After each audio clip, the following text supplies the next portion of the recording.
हर हर महादेव मित्रों, आज हम आपको एक बहुत ही महत्वपूर्ण कथा सुनाने जा रहे हैं।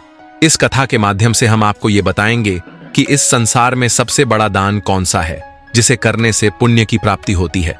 दोस्तों, इस कथा के माध्यम से आप जानेंगे कि बुरे लोगों की पहचान कैसे की जा सकती है।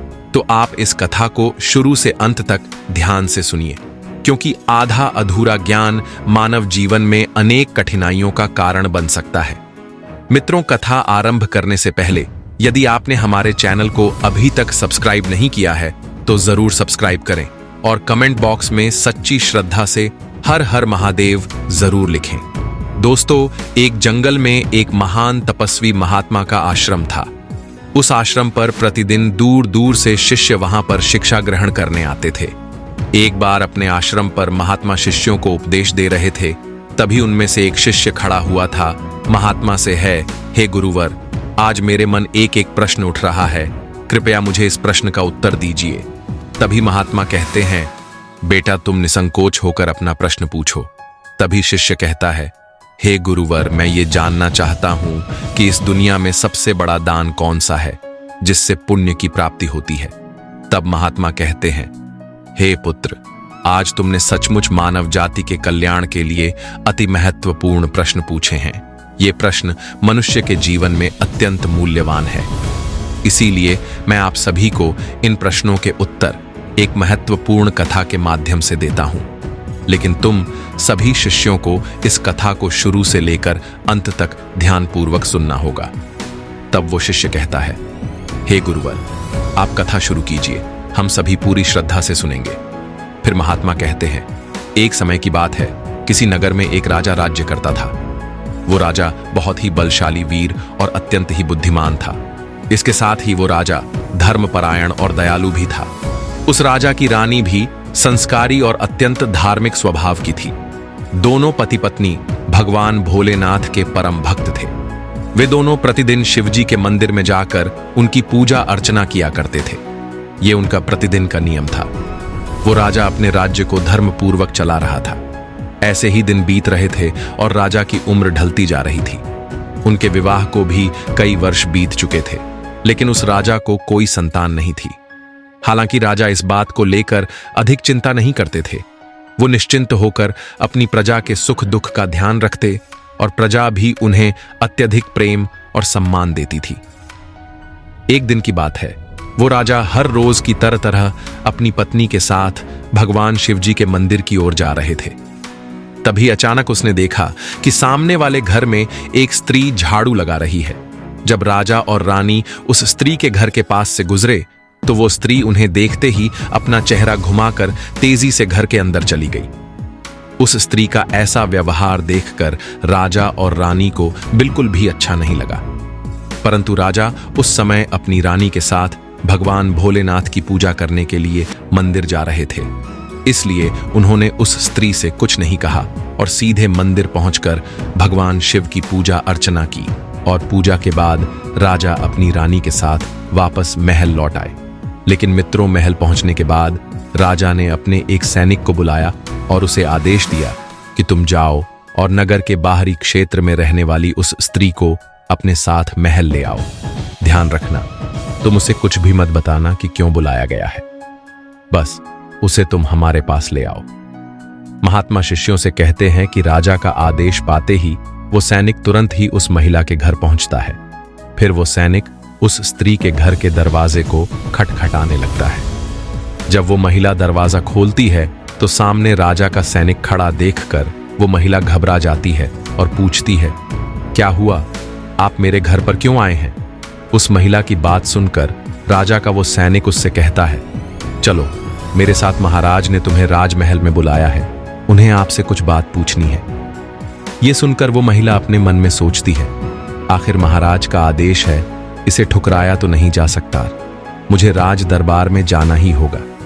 उसके बाद वो सैनिक उस स्त्री को अपने साथ लेकर राजमहल पहुंच गया। महल में पहुंचकर वो महिला राजा को प्रणाम करती है और कहती है, हे महाराज, आपने मुझे अचानक यहाँ राजमहल में क्यों बुलाया? क्या मुझसे कोई गलती हो गई है? उस स्त्री की बात सुनकर राजा कहता है, तुम मुझे एक बात बताओ, आज सुबह जब मैं और मेरी पत्नी भगवान शिव के मंदिर जा रहे थे तो तुमने हमें देखकर अपना मुंह फेर लिया और तुम दौड़ते हुए अपने घर में चली गई। तुमने मुझे देखकर ऐसा दुर्व्यवहार क्यों किया? तब वो महिला निर्भीकता से राजा से कहती है, हे महाराज, आप भले ही मुझे मृत्युदंड दे दें तो भी मुझे कोई ऐतराज नहीं, परंतु मैं सच ही कहूंगी। आपके महल में कई बड़े बड़े विद्वान पंडित हैं। अगर मैं गलत बात बोलूं तो आप उनसे पूछ सकते हैं कि हमारे नगर में यह मान्यता है कि जो सुबह सुबह आपका चेहरा देख लेता है तो उस व्यक्ति का पूरा दिन खराब हो जाता है, क्योंकि आप संतानहीन हैं। आपको अभी तक संतान की प्राप्ति नहीं हुई है। इसी कारण मैंने आपका चेहरा देखकर अपना मुंह फेर लिया था और अपने घर के अंदर चली गई थी। उस महिला की ऐसी बात सुनकर राजा आश्चर्य में पड़ जाता है। वो अपने मन में सोचता है कि ये महिला तो बिल्कुल सत्य कह रही है। यदि किसी नगर के राजा को संतान नहीं हो तो ये उसकी प्रजा के लिए बिल्कुल भी शुभ नहीं माना जाता। उसके बाद राजा उस महिला को वापस अपने घर जाने की अनुमति देता है। फिर राजा अपने मन में ये विचार करने लगता है कि अब मुझे भगवान शिव जी के मंदिर में जाकर संतान प्राप्ति के लिए यज्ञ करना चाहिए। ऐसा सोचकर वो राजा अपने कक्ष में लौटकर रानी से कहता है, हे प्रिय, हमारे नगर के लोग हमारे चेहरे को देखना भी पसंद नहीं करते हैं, क्योंकि हमें अभी तक कोई संतान हुई। इसलिए हमें भगवान शिव जी के मंदिर में जाकर संतान प्राप्ति का यज्ञ करना चाहिए। हम भगवान भोलेनाथ के मंदिर में चलते हैं और भगवान शिव से प्रार्थना करते हैं कि वे हमें पुत्र प्रदान करें। राजा की बात सुनकर रानी भी उसकी बात मान लेती है। फिर राजा और रानी दोनों भगवान शिव जी के मंदिर पहुंचते हैं और भगवान शिव जी की पूजा करके संतान प्राप्ति के लिए यज्ञ का आयोजन करते हैं। महात्मा आगे कहते हैं, पुत्र प्राप्ति के लिए राजा और रानी ने यज्ञ का आयोजन किया, लेकिन यज्ञ संपन्न होने के बाद भी उन्हें संतान की प्राप्ति नहीं हुई। यज्ञ के निष्फल होने से राजा अत्यंत निराश हो गया। यज्ञ का आयोजन करने वाले पंडित भी सोच में पड़ गए। पंडित ने मन ही मन सोचा, अब तक मैंने जितने भी यज्ञ किए हैं उनमें से कोई भी यज्ञ आज तक विफल नहीं हुआ है।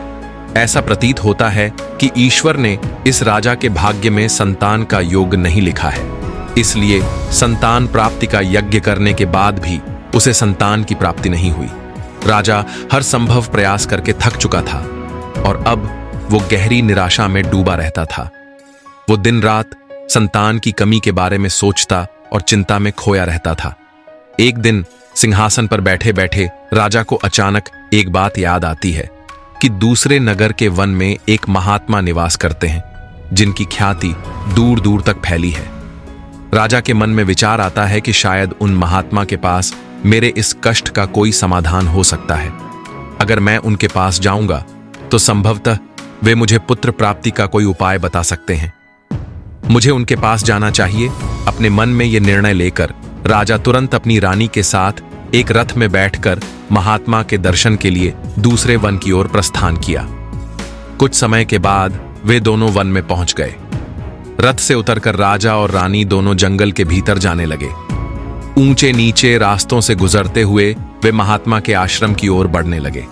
फिर राजा और रानी वन के भीतर महात्मा की कुटिया के पास पहुंच जाते हैं।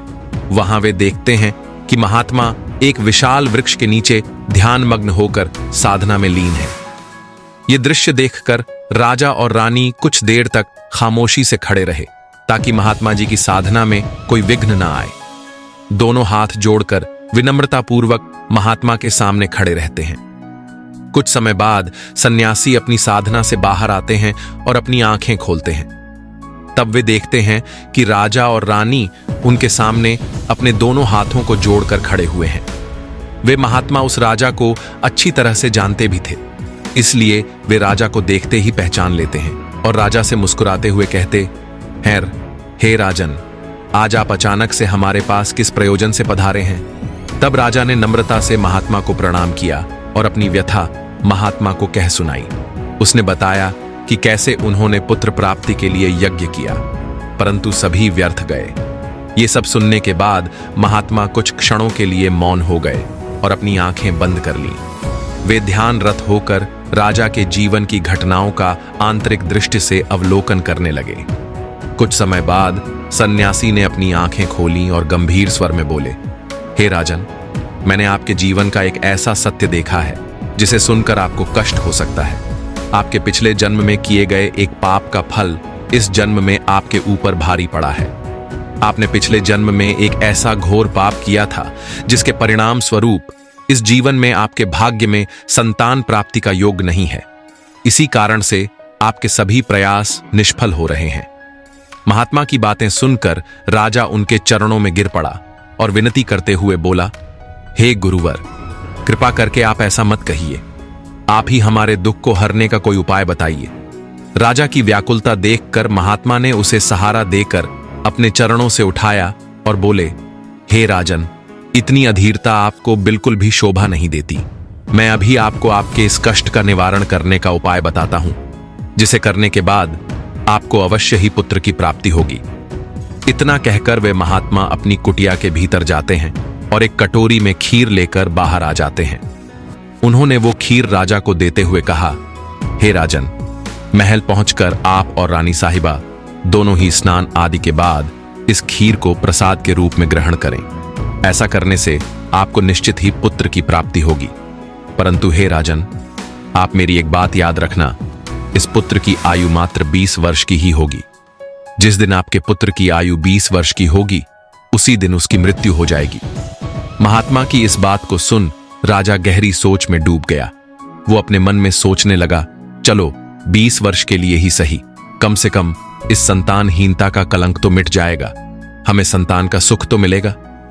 राजा ने मन ही मन इस बात को स्वीकार कर लिया और महात्मा से निवेदन किया, हे गुरुवर, आपका आशीर्वाद और मार्गदर्शन स्वीकार है, कृपा करके हमें ये अवसर दे। महात्मा ने मुस्कुराते हुए राजा को आशीर्वाद दिया। राजा और रानी ने महात्मा को प्रणाम किया और महल की ओर लौट चले। इसके बाद महल पहुंचकर राजा और रानी स्नान आदि कर भगवान भोलेनाथ का प्रसाद मानते हुए श्रद्धा से उस खीर को ग्रहण करते हैं। मित्रों, उसके कुछ ही दिनों बाद रानी गर्भवती हो जाती है। जब राजा ने यह शुभ समाचार सुना तो वो भी खुशी से झूम उठा। संतान प्राप्ति का यह सुखद समाचार सुनने के बाद राजा ने महात्मा के प्रति अपनी कृतज्ञता प्रकट करने का निश्चय किया। राजा अपने रथ में ढेर सारे फल फूल वस्त्र और अन्य भेंट सामग्रियां रखकर वन में महात्मा की कुटिया की ओर चल पड़ा। कुटिया के निकट पहुंचकर राजा ने अपने रथ को रोक दिया और विनम्र भाव से नीचे उतरकर महात्मा के पास पहुंचा।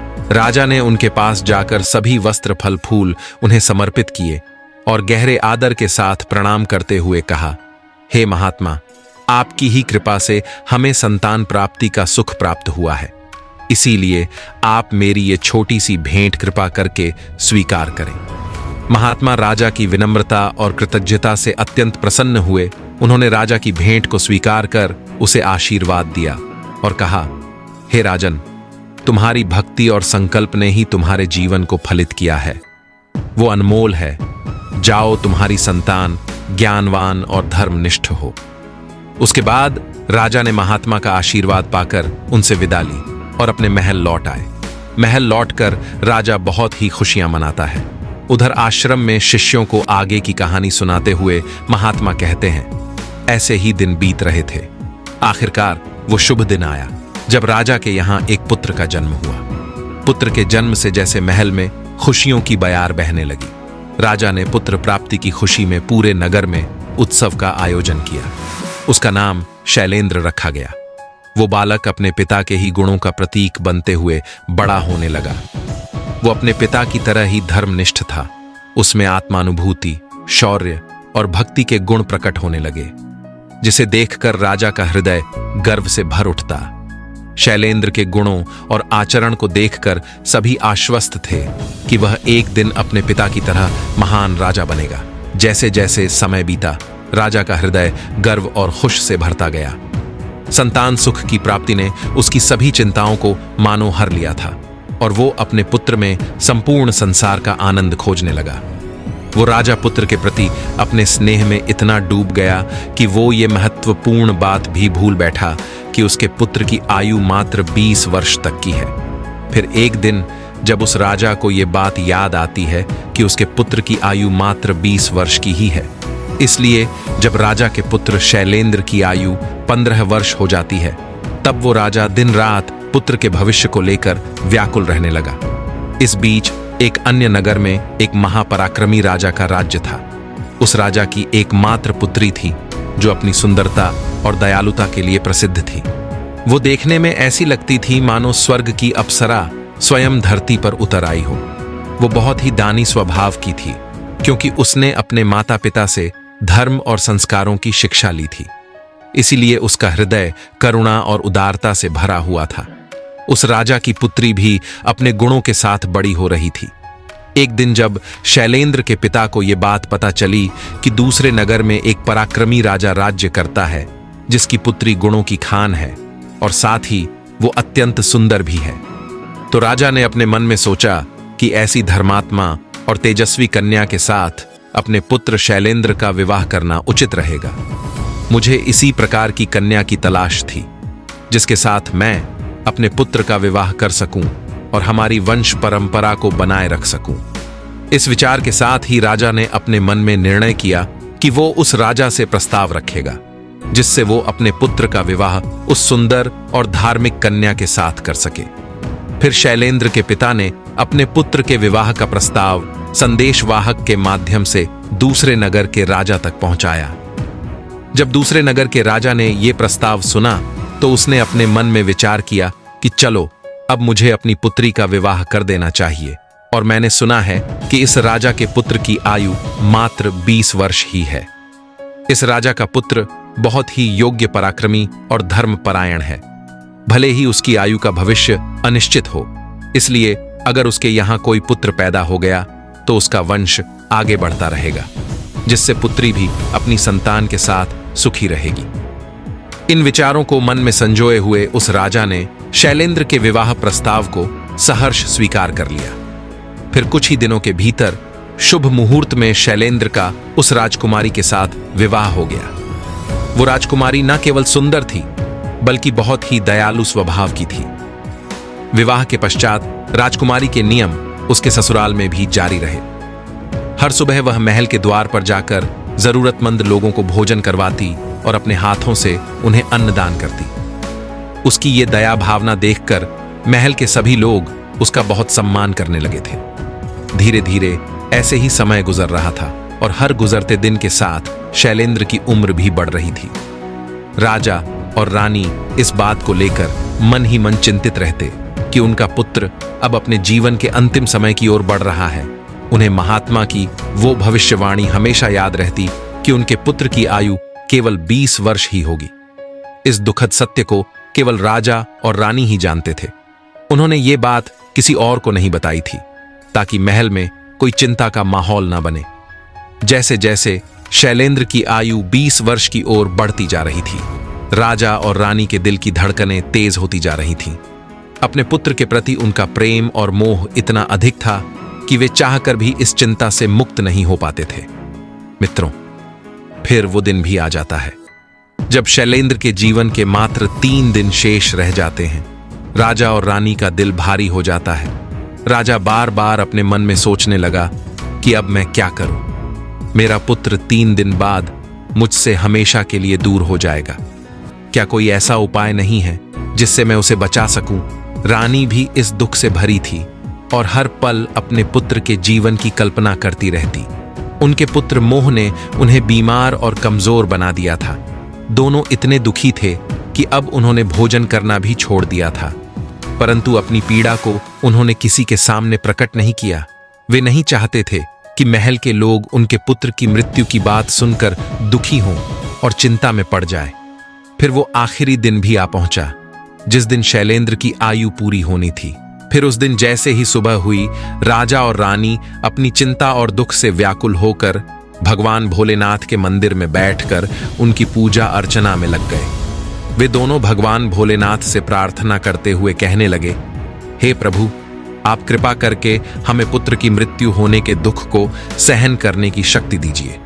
हम जानते हैं कि जो भी किसी के भाग्य में लिखा होता है उसे कोई बदल नहीं सकता, वो होकर ही रहता है, परंतु हमारे लिए यह समय बहुत ही कठिन है। उधर राजकुमार शैलेंद्र की पत्नी अपने दैनिक धर्म कर्म के कामों में लगी हुई थी। हर दिन की तरह वो भूखे गरीबों और निर्धनों को भोजन करा रही थी। पक्षियों को दाना डल रही थी और जरूरतमंदों की सहायता में लगी थी। उसे अपने पति की आयु के बारे में कुछ भी पता नहीं था, इसलिए वो निश्चिंत होकर अपने कार्यों में मग्न थी। इसी बीच यमलोक में धर्मराज ने देखा कि आज राजकुमार शैलेंद्र की मृत्यु का दिन है, तो उन्होंने तुरंत ही अपने 2 प्रमुख दूतों को बुलाया और उन्हें आदेश दिया कि जाओ और अब से कुछ समय बाद राजकुमार शैलेंद्र के प्राण उसके शरीर से निकालकर अपने साथ यमलोक ले आओ। परंतु ध्यान रहे कि उसकी मृत्यु एक विशेष कारण से होनी है।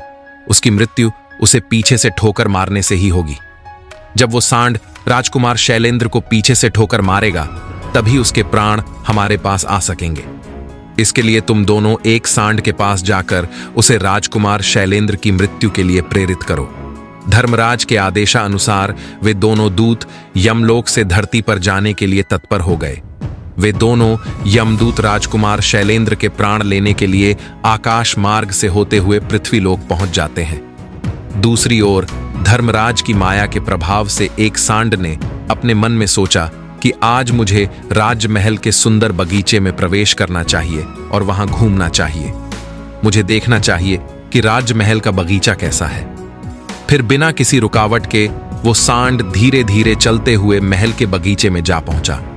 संयोग से ये वही बगीचा था जहां राजकुमार शैलेंद्र प्रतिदिन टहलने के लिए आते थे। धर्मराज की माया से प्रेरित वो सांड जैसे ही बगीचे में प्रवेश करता है, तो वहां जाकर वो घास चरने और इधर उधर घूमने लगता है। उसी समय धर्मराज के 2 दूत राजमहल के बगीचे के द्वार के पास खड़े हो गए। वे दोनों बगीचे के भीतर की गतिविधियों पर नजर बनाए रखते हैं। कुछ समय बाद राजकुमार शैलेंद्र उस बगीचे में टहलने के लिए आता है। राजकुमार शैलेंद्र को सांड के वहां होने का एहसास नहीं था और वो अपने विचारों में खोए हुए बगीचे में टहलने लगता है। तब वे दोनों यमदूत अपने मन में सोचते हैं, अब बस थोड़ी ही देर में राजकुमार शैलेंद्र की आयु समाप्त होने का समय निकट आ जाएगा। हमें इंतजार है उस पल का जब ये सांड राजकुमार को ठोकर मारेगा। तब हम उसके प्राण लेकर यमलोक लौट जाएंगे। जब वे दोनों दूत ये विचार कर रहे थे कि तभी क्या होता है कि एक अन्य नगर में एक निर्धन ब्राह्मण रहता था। उस ब्राह्मण की एक पुत्री थी जिसका समय रहते उसने विवाह कर दिया था, लेकिन दुर्भाग्य से उसकी बेटी का पति एक दुष्ट प्रवृत्ति का व्यक्ति था जो बहुत ही मदिरापान करता था, जुआ खेलता था और पराई स्त्रियों के साथ संबंध बनाता था। यही नहीं, वो अपनी पत्नी को नशे में होकर अक्सर मारता पीटता था और उसे घर से निकालना चाहता था।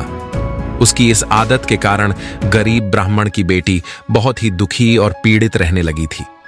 लेकिन वो गरीब ब्राह्मण की बेटी जब अपने पति के साथ कुछ समय तक रही, तब एक दिन वो गर्भवती हो जाती है। इसीलिए एक दिन वह अपने पति की मारपीट से तंग आकर अपने मायके में आ जाती है। वो आंसुओं से भरी आंखों के साथ अपने पिता से कहती है, हे पिताजी, आज के बाद मैं अपने पति के साथ नहीं रह सकती, क्योंकि वो मुझे रोज मारता पीटता है और बुरी तरह से अपमानित करता है और मैं उसके इस व्यवहार से तंग आकर उसको छोड़कर मायके चली आई हूं। मुझे क्षमा कर दीजिए, पर अब मैं अपने मायके में ही रहना चाहती हूं। उसका पिता अब बहुत ही वृद्ध हो चुका था और अब उसकी कमाई का कोई ठोस साधन नहीं था, जिसके कारण उसे प्रतिदिन नगर के विभिन्न घरों में जाकर भिक्षा मांगनी पड़ती थी ताकि वो किसी प्रकार अपने और अपने परिवार का पेट भर सके। जब उसकी बेटी का गर्भकाल पूरा हुआ तो उसने एक सुंदर पुत्र को जन्म दिया, लेकिन जन्म देने के बाद उसे बहुत तेज भूख लगने लगी। उसे भोजन की आवश्यकता थी। प्रसव के बाद भूख कई गुना बढ़ जाती है, इसलिए वो अपने पिता से भोजन मांगने लगी। दुर्भाग्यवश उसके पिता सुबह से ही भिक्षा के लिए नगर नगर गए हुए थे, परंतु रोज रोज भिक्षा मांगने के कारण उस दिन किसी ने उसे भिक्षा नहीं दी थी। मित्रों, गरीबी किसी भी मनुष्य के लिए एक सबसे बड़ा अभिशाप है और ये उसके आत्मसम्मान और अस्तित्व के लिए अत्यंत पीड़ादायक होती है। उधर उस गरीब ब्राह्मण को किसी ने भी भोजन नहीं दिया, इसलिए वो खाली हाथ ही घर वापस लौट आता है। इधर उसकी पुत्री भूख से बहुत ही व्याकुल हो रही थी। जब वृद्ध ब्राह्मण निराश होकर खाली हाथ घर लौटा और उसकी बेटी ने उसे बिना भोजन के आते देखा, तो वो दुखी होकर रोते हुए अपने पिता से बोली, पिताजी, अब मुझसे भूख सहन नहीं होती। पूरे 3 दिन बीत चुके हैं और मैंने भोजन का एक भी कण नहीं खाया है। अब तो ऐसा लगता है कि भूख के कारण मेरे प्राण ही निकल जाएंगे। लेकिन अगर आपको कुछ भिक्षा में मिला हो तो मुझे खाने को दे दीजिए न, ही तो मेरे प्राण निकल जाएंगे। तब उसका वृद्ध पिता अपनी बेटी को सांत्वना देते हुए कहता है, पुत्री, मैं कुछ ही देर में लौटूंगा। मैं अब दूसरे नगर में जाऊंगा और वहां के राजा के महल के द्वार पर जाकर भिक्षा मांगूंगा। अगर वहां से मुझे कुछ भी मिल जाता है तो तुरंत तुम्हारे लिए लेकर आऊंगा। अपनी बेटी से ये कहकर वृद्ध ब्राह्मण वहां से निकल पड़ा। इधर राजकुमार शैलेंद्र की पत्नी, जो कि रोजाना गरीबों को भोजन करवाती थी, उस दिन उस नगर के राजा और रानी दोनों अत्यधिक बीमार पड़ गए थे, क्योंकि पुत्र मोह के कारण वे बहुत ही चिंतित थे और शैलेंद्र की पत्नी उनके कक्ष में ही उनकी देखभाल कर रही थी। इसीलिए आज उसने गरीबों को भोजन नहीं करवाया था, परंतु उसने अपने पति के लिए भोजन बनाया था और भोजन की थाल सजाकर रख दी थी कि जब उसका पति बगीचे से लौटेगा तो वो उसे भोजन कराएगी। इधर वो वृद्ध ब्राह्मण राजमहल के द्वार पर पहुंच जाता है। जब राजकुमार की पत्नी ने उसे देखा तो उसके मन में उस वृद्ध ब्राह्मण के प्रति दया उमड़ आई। उसके बाद वो वृद्ध ब्राह्मण उस राजकुमार की पत्नी की तरफ देखकर विनम्रता से उससे कहता है, हे पुत्री, यदि मुझे इसमें से कुछ भोजन मिल जाए तो तुम्हारा बड़ा ही उपकार होगा। राजकुमार की पत्नी को उस ब्राह्मण की बात सुनकर उस पर बहुत दया आई। उसने सोचा, ये तो कोई गरीब ब्राह्मण है जो भूखा है और मुझसे कुछ भोजन मांग रहा है। ये सोचकर राजकुमारी की पत्नी उसे भोजन देने के लिए तैयार हो गई। लेकिन तभी उसके मन में ख्याल आया कि ये भोजन तो मैंने अपने पति के लिए बनाया है। अगर मैं इसे ये भोजन दे दूंगी तो मेरे पति क्या खाएंगे। लेकिन अगले ही पल उसने सोचा कि मेरे पति तो अब भी बगीचे में घूमने के लिए गए हुए हैं, तब तक मैं ये भोजन इस गरीब ब्राह्मण को दे देती हूँ और जब मेरे पति वापस आएंगे तो मैं उनके लिए नया भोजन बना दूंगी। इस समय इस भूखे ब्राह्मण की सहायता करना अधिक आवश्यक है। अपने मन में ये सोचकर राजकुमार की पत्नी ने अपने पति के लिए बनाया हुआ भोजन उस भूखे ब्राह्मण को दे दिया। उसके बाद वो ब्राह्मण भोजन की थाली लेकर जल्दी जल्दी अपने नगर की ओर रवाना हो गया और वो भोजन लेकर अपने घर आ गया। उसकी पुत्री 3 दिनों से भूखी थी। उसने 3 दिनों से कुछ भी नहीं खाया था और उसके चेहरे पर भूख की पीड़ा साफ झलक रही थी। उधर राजकुमार शैलेंद्र, जो बगीचे में टहलने गया था, अपने कक्ष की ओर वापस लौट रहा था। बगीचे के बाहर खड़े यमदूत राजकुमार के प्राण लेने के लिए तैयार थे और एक सांड भी धर्मराज की माया से प्रेरित होकर वहीं घूम रहा था। वे दोनों यमदूत मन में सोच रहे थे कि बस अब कुछ ही पल बाकी है और जैसे ही सांड राजकुमार को पीछे से ठोकर मारेगा, हम राजकुमार के प्राण हर लेंगे और यमलोक लौट जाएंगे। इधर वो वृद्ध ब्राह्मण अपने घर पहुंचा और उसने तुरंत अपनी भूखी बेटी को वो भोजन दे दिया। तब उसकी बेटी उससे कहने लगी, पिताजी, ये भोजन आप कहां से लाए हैं? तब वृद्ध ब्राह्मण ने उत्तर देते हुए कहा, पुत्री, ये भोजन मुझे दूसरे नगर की महारानी ने दिया है। उस नगर के राजा के पुत्र वधू बहुत ही दयालु और उदार हृदय की है। उसने मुझ पर दया करके मुझे यह स्वादिष्ट भोजन दिया है। उस भोजन को देखकर उस वृद्ध ब्राह्मण की बेटी की आत्मा से आशीर्वाद निकलने लगा। वो भगवान से प्रार्थना करने लगी कि हे भगवान, जिसने भी मेरे पिता को ये भोजन दिया है उसका सुहाग अमर रहे और वो सदा सौभाग्यवती बनी रहे। जैसे ही उसने भोजन का निवाला अपने मुंह में डाला, उसकी आत्मा की तृप्ति हो गई और उसकी आत्मा से सच्चे मन से आशीर्वाद निकलने लगे कि महारानी का पति दीर्घायु और स्वस्थ रहे। इधर राजकुमार शैलेंद्र अपने महल की ओर बढ़ रहा था और बगीचे के बाहर खड़े यमदूत उसकी मृत्यु का बेसब्री से इंतजार कर रहे थे। परंतु जैसे ही राजकुमार बगीचे में उस सांड के सामने पहुंचा तो सांड ने तुरंत उसे पीछे से ठोकर मारने के लिए अपनी ताकत जुटाई। वो अपने सींग से उसे मारने ही वाला था कि तभी अचानक से 2 देवदूत वहां प्रकट हो जाते हैं और अपनी दिव्य शक्ति से उस सांड को बेहोश कर देते हैं। वो सांड हिल भी नहीं पा रहा था, उसमें आगे बढ़ने की बिल्कुल भी शक्ति नहीं बची थी। इस पर वो सांड अपने मन में सोचने लगा कि ये मुझे क्या हो गया। अभी तो मैं इस राजकुमार को पीछे से ठोकर मारने आया था, और अब मैं खुद ही चलने में असमर्थ हूं। उसकी समझ में नहीं आ रहा था कि ये सब कैसे और क्यों हो रहा है। यह सब उस ब्राह्मण की भूखी बेटी के आशीर्वाद का प्रभाव था। जो उसने भोजन करते समय दिया था, उस आशीर्वाद की शक्ति के कारण ही वे देवदूत वहां आकर खड़े हो गए थे।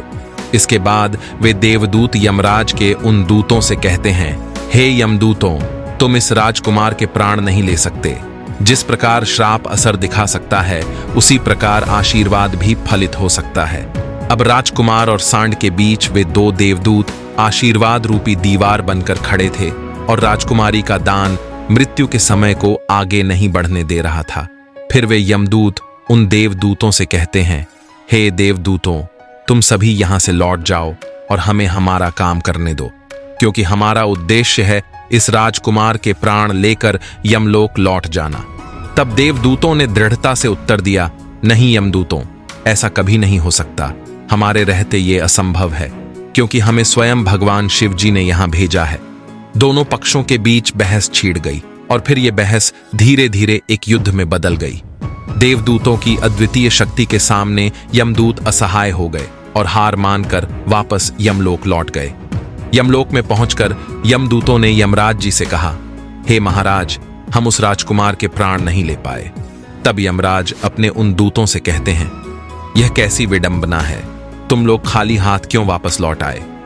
यमराज की बात सुनकर यमदूत यमराज से कहते, हे महाराज, हम उस राजकुमार के प्राणों को लेने के लिए गए थे, लेकिन अचानक से पता नहीं दो देवदूत हम सामने आकर खड़े हो गए और उन दोनों के सामने हमारी कोई भी शक्ति काम नहीं कर पाई। यमराज ये सुनकर सोच में पड़ गए और बोले, ऐसी कौन सी बड़ी शक्ति है जो उस राजकुमार की मृत्यु के मार्ग में बाधा बन रही है? फिर वे यमदूत यमराज से कहते हैं, हे महाराज, एक तो उसके दान की शक्ति और आशीर्वाद की शक्ति, जिसने देवदूतों को और भी शक्तिशाली बना दिया है। तब यमराज अपने दूतों से कहते हैं, लगता है यह कार्य तुमसे नहीं हो पाएगा। मोहन ने बिना डरे गांव वालों को यह बात बताई। पहले तो किसी को विश्वास नहीं हुआ, लेकिन जब सच सामने आया तो सभी ने मोहन की ईमानदारी की सराहना की। मुखिया ने उसे आशीर्वाद दिया और कहा, सत्य और ईमानदारी का रास्ता कठिन जरूर होता है, लेकिन अंत में जीत उन्हीं की होती है। मोहन की सच्चाई और मेहनत देखकर गांव के एक वृद्ध शिक्षक श्रीधर जी ने उसे मुफ्त में पढ़ाने का निर्णय लिया। मोहन ने इस अवसर को दोनों हाथों से थाम लिया और कड़ी मेहनत करने लगा। कुछ वर्षों के कठिन परिश्रम के बाद मोहन ने गांव के स्कूल से अपनी पढ़ाई पूरी की और उच्च शिक्षा के लिए शहर जाने का अवसर मिला। यह सब संभव हुआ सिर्फ इसलिए क्योंकि उसने कभी गलत रास्ता नहीं अपनाया और सदैव अच्छे कर्म करता रहा। शहर में भी मोहन अपनी सादगी और ईमानदारी से सबका दिल जीतने लगा। उसने पढ़ाई के साथ साथ एक पुस्तकालय में काम किया, जहां उसे महान विचारकों और संतों की किताबें पढ़ने का अवसर मिला। उनकी शिक्षाओं से प्रेरित होकर उसने निर्णय लिया कि वह शिक्षा और सेवा के माध्यम से समाज को कुछ लौट आएगा। कुछ वर्षों बाद मोहन ने अपनी मेहनत और निष्ठा के बल पर एक प्रतिष्ठित सरकारी परीक्षा पास कर ली और जिला कलेक्टर बन गया। जब वह अपने गांव लौटा तो पूरा गांव गर्व से झूम उठा। जिन लोगों ने कभी उसे तुच्छ समझा था, वे अब उसकी प्रशंसा कर रहे थे। मोहन ने अपने गांव के लोगों की दशा सुधारने के लिए कई योजनाएं शुरू की। उसने शिक्षा के लिए एक विद्यालय खुलवाया, किसानों के लिए सिंचाई की व्यवस्था करवाई और गरीबों के लिए मुफ्त स्वास्थ्य सुविधाएं उपलब्ध कराईं। वो जानता था कि यह सब उसके अच्छे कर्मों का ही फल था। अगर उसने कभी गलत रास्ता चुना होता तो शायद उसका भाग्य भी अंधकार में ही रह जाता। मित्रों, इस कहानी से हमें यह सीख मिलती है कि अच्छे कर्म व्यक्ति के भाग्य को भी बदल देते हैं। परिस्थिति चाहे कितनी भी कठिन हो, अगर हम मेहनत, ईमानदारी और परोपकार के मार्ग पर चलें तो हमारा भविष्य उज्जवल अवश्य होगा। मित्रों, आज की ये वीडियो आपको अच्छी लगी हो तो हमारे चैनल को सब्सक्राइब अवश्य करें। साथ ही कमेंट में सच्ची श्रद्धा से हर हर महादेव जरूर लिखें। मिलते हैं अगली वीडियो में। आप अपना ख्याल रखें।